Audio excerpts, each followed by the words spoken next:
Hello and welcome to Lunchtime Politics, reaching you live from our global headquarters here in the nation's commercial nerve center, Lagos. I'm Jeffrey Ozam, and it's good to be back after that some may not say it's a short break, just take a break and try to recoup and refresh for the task ahead. And a big thank you to my colleague, Kelly Agiga, who stood in for me while I was away. But there's a lot to track as far as the polity is concerned. It's an all-access pass to everything that happens in the polity and in politics. Let's get started with the headlines.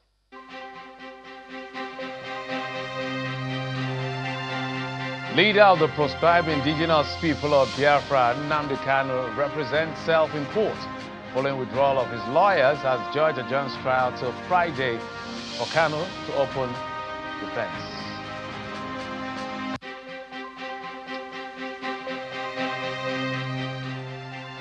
Electoral Act Amendment Bill passes through second reading in the upper legislative chambers of the National Assembly.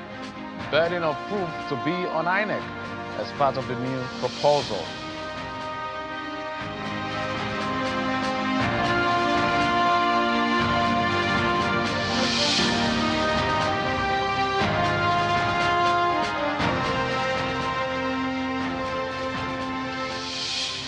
Let's get things started in court, where the leader of the indigenous people of Biafra, Nnamdi Kanu, has told the Federal High Court in Abuja that he will be representing himself as his own lawyer in the opening of his defense in the ongoing terrorism trial against him.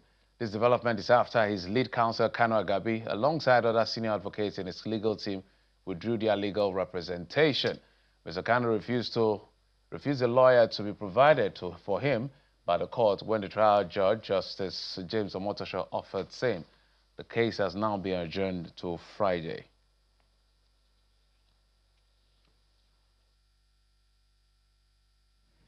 Nnamdi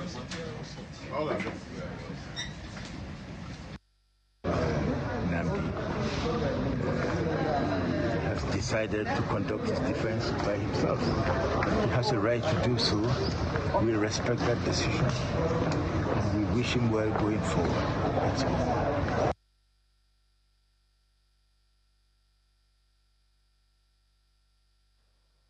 And just before we came on air, we learned that the former AAC presidential candidate and rights activist Omoyele Sowore has been arrested by the Nigerian police force. We understand that he was arrested at the court premises. We understand he had a case against him, I think by the police authority.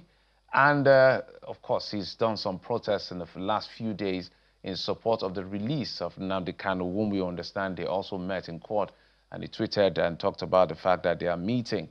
While outside the courtroom, he was arrested and has been taken in custody by the police, we understand. And a tweet by one of his lawyers, Nnamdi, says the arrest of former Omoyele Sowore at the Federal High Court in Abuja a moment ago is preposterous. The police and the Tinubu regime are making a mockery of our judicial system. He should be freed immediately. Stop the shenanigans.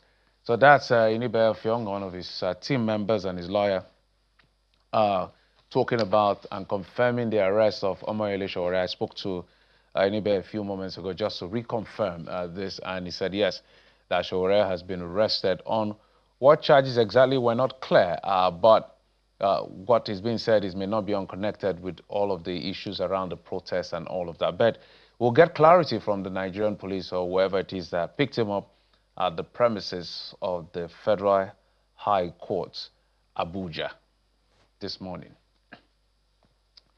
Well, the Senate has passed the Electoral Act Amendment Bill 2025 through second reading, proposing a shift that will place the burden of proof on INEC in election petition cases.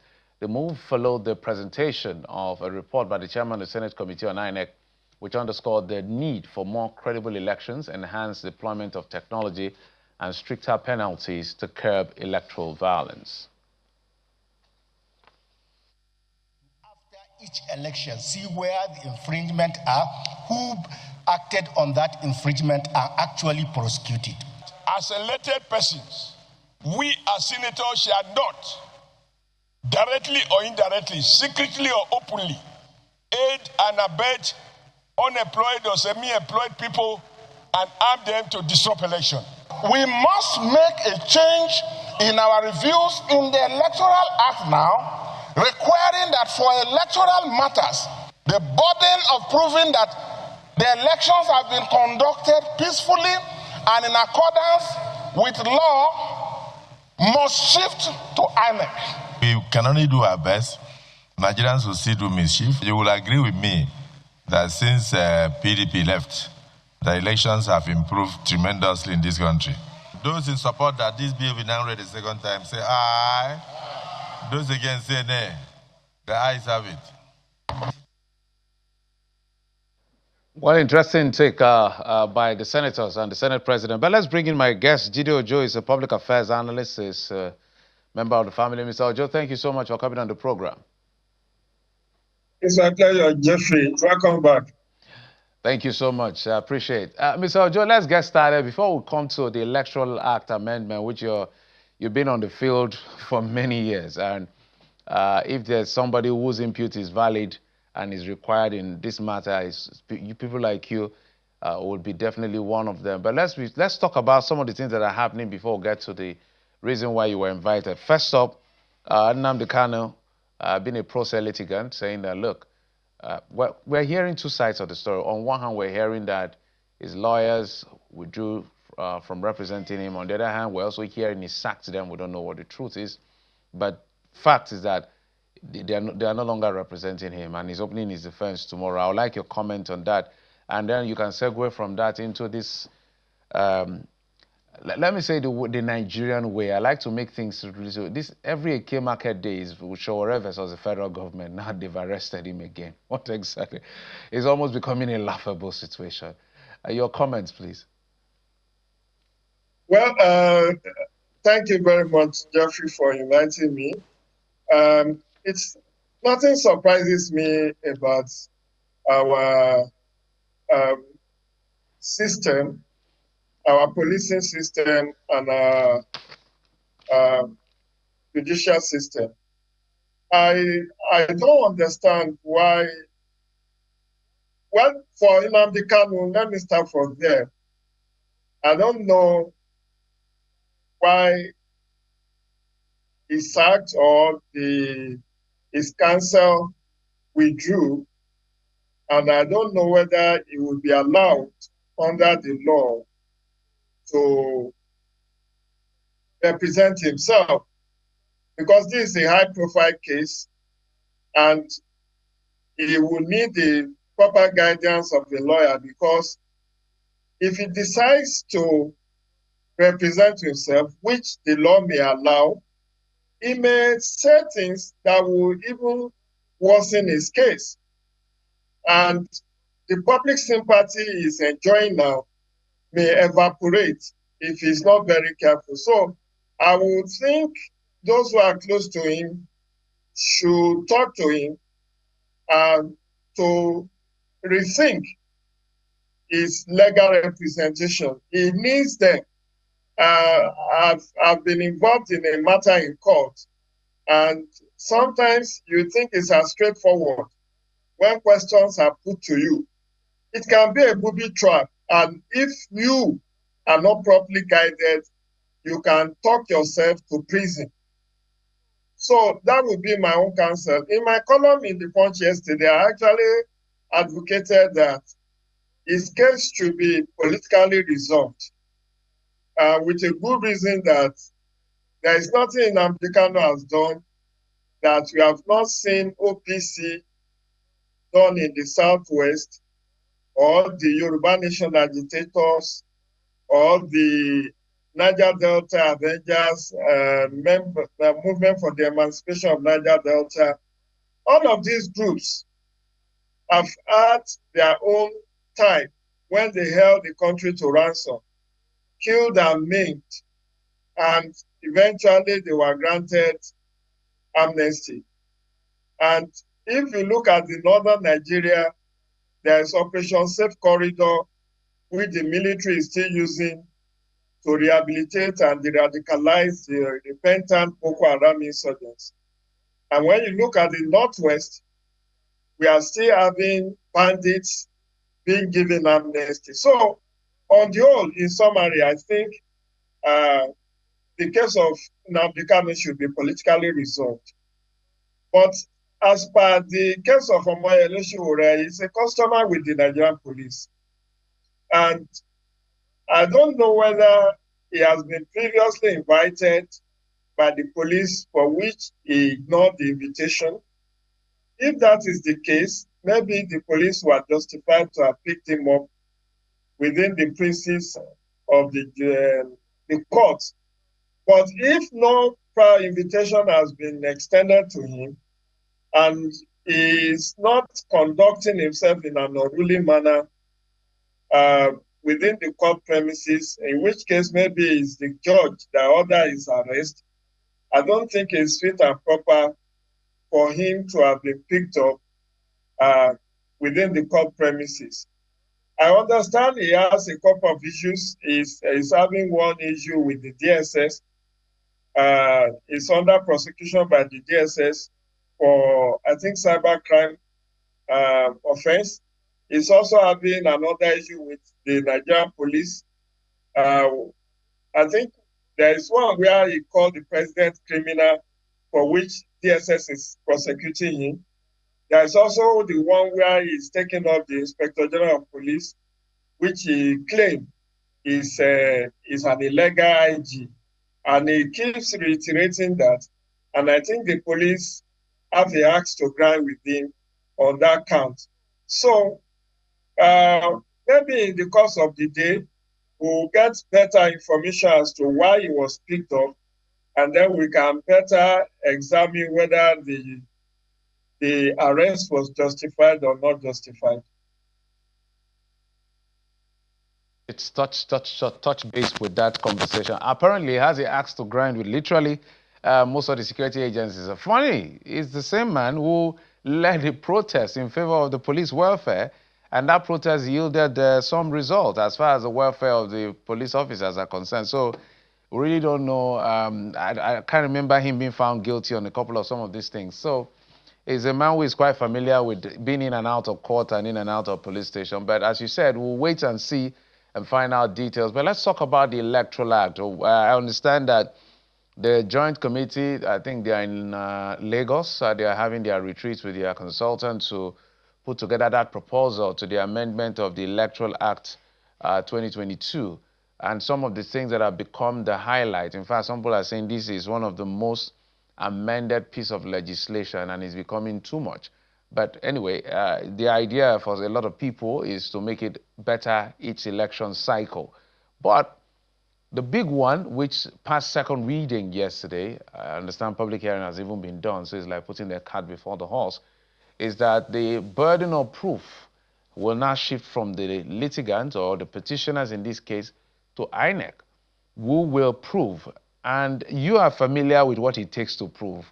Politicians will tell you better winning on the field because, for instance, a presidential election, going from polling unit to prove that this result was authentic, that problem will now be INEC's problem. What do you make of it?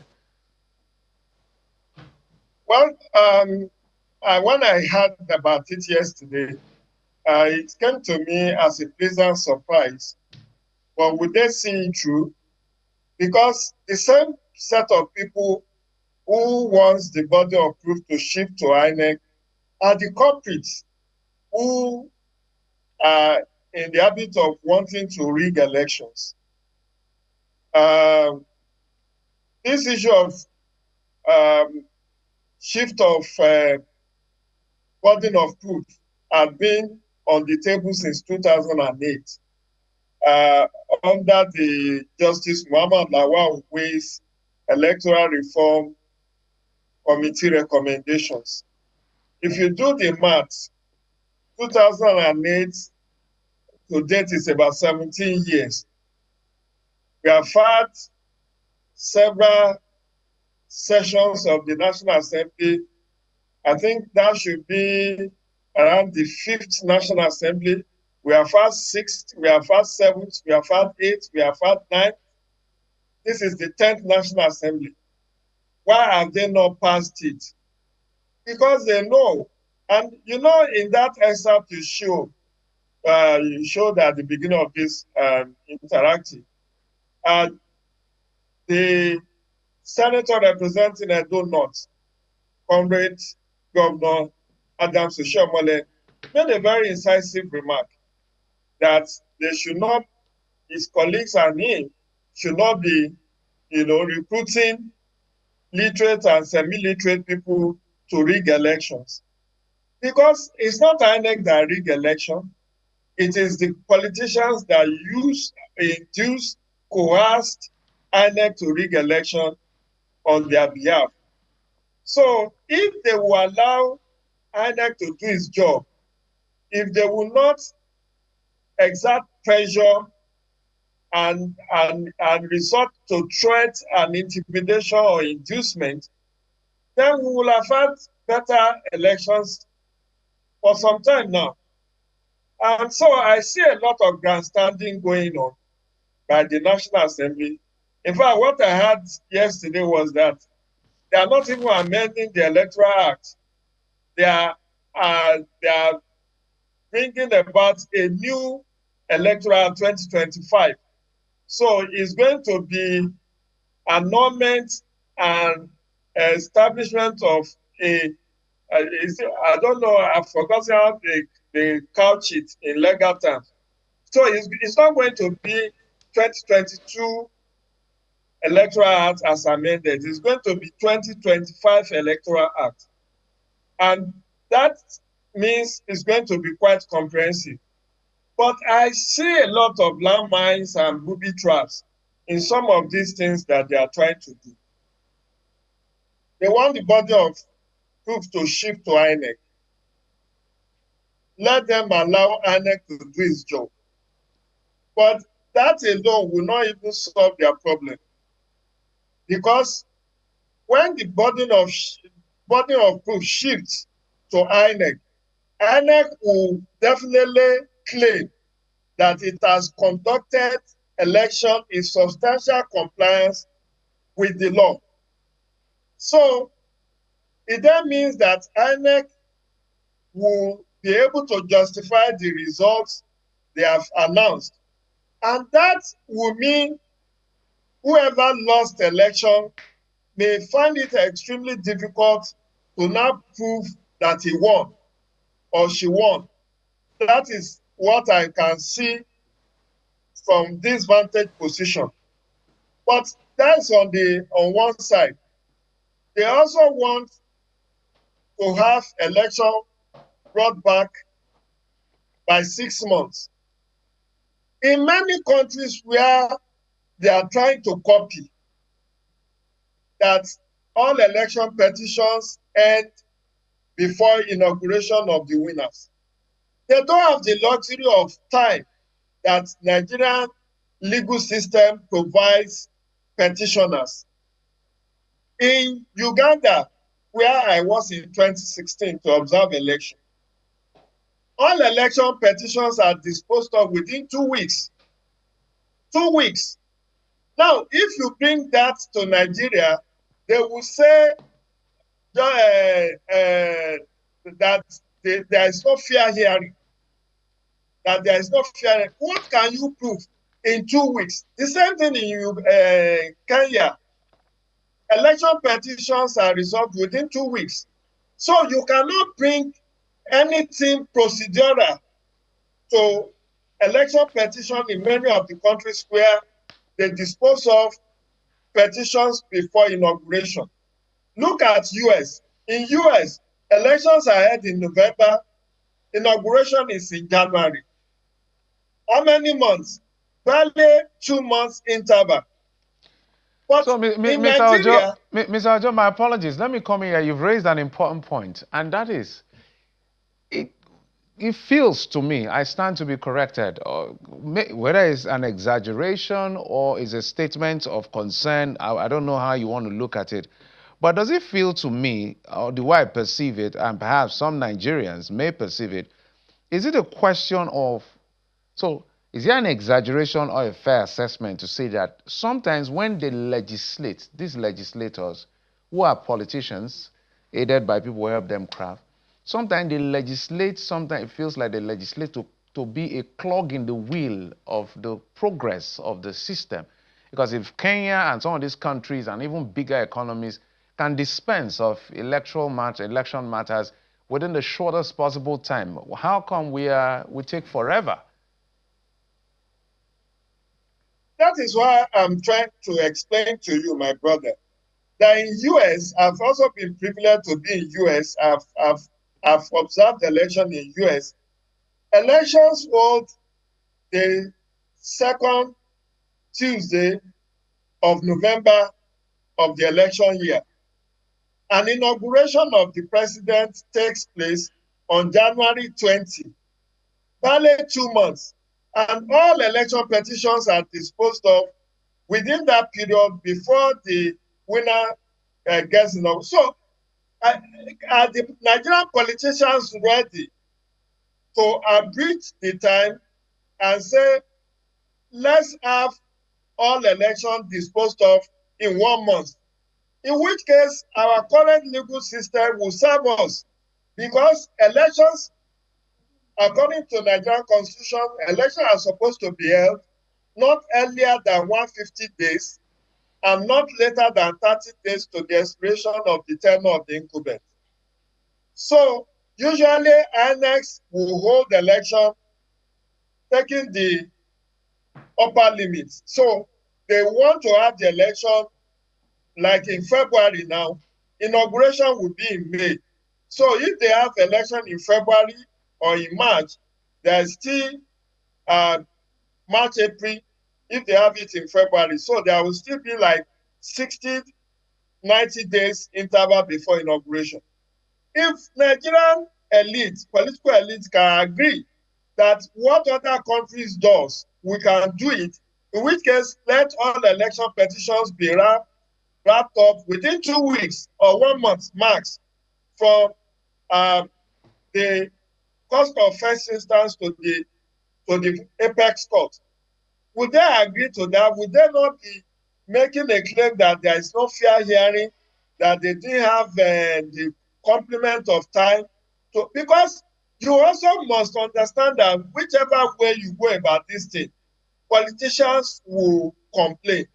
Those who are shortchanged will complain. I recall when campaign was for 90 days before the coming of 2022 Electoral Act. Campaigns was for 90 days. And they say, oh, it's too short. We don't have full time. We don't have enough time for campaign. So they decided to expand the campaign period by additional 60 days, in which case they now have campaigns for 150 days. Now, when the campaign period happens, many of them don't even start their campaign until maybe 30 days to the day of election. So they just do certain things and, using their whims and caprices to just decide on when they want to do things.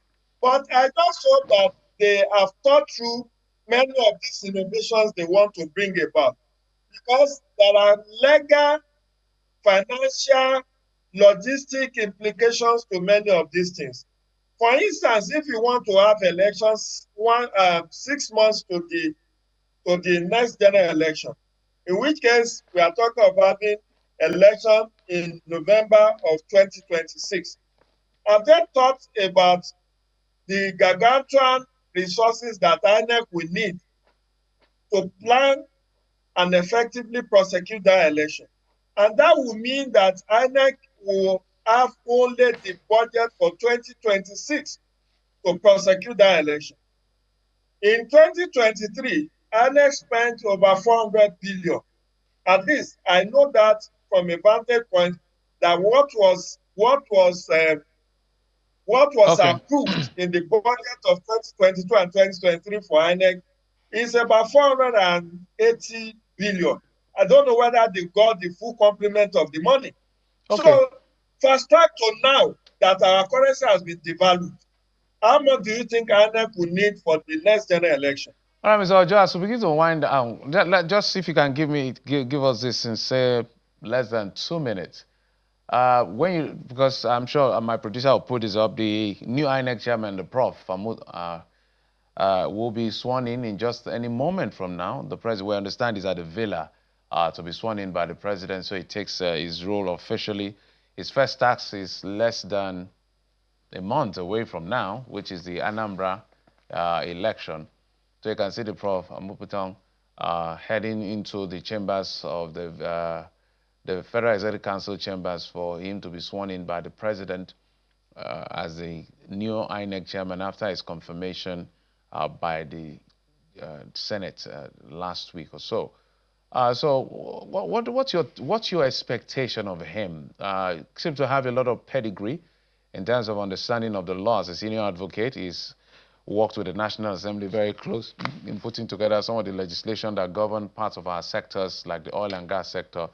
But this is a very delicate job. This is one job that can destroy everything you've built in your life or can leave you a legacy that cannot be unwritten. What do you make of him in 2 minutes? So last week in my column in the Punch newspaper, I actually gave an advisory. It was Amupiton, INEC at the burden of credible elections. And I did say to him, INEC's work is a thankless work. And it needs to be very mindful of the banana peel. It needs to work as a team player because it's just primus inter pares. It's just first among equals. The commission is made up of himself as the chairman and 12 national commissioners to set up the policy framework for the commission. And then he will have to work with 37 resident electoral commissioners. And the INEC as a whole have a nominal of about 16 to 17,000 workforce.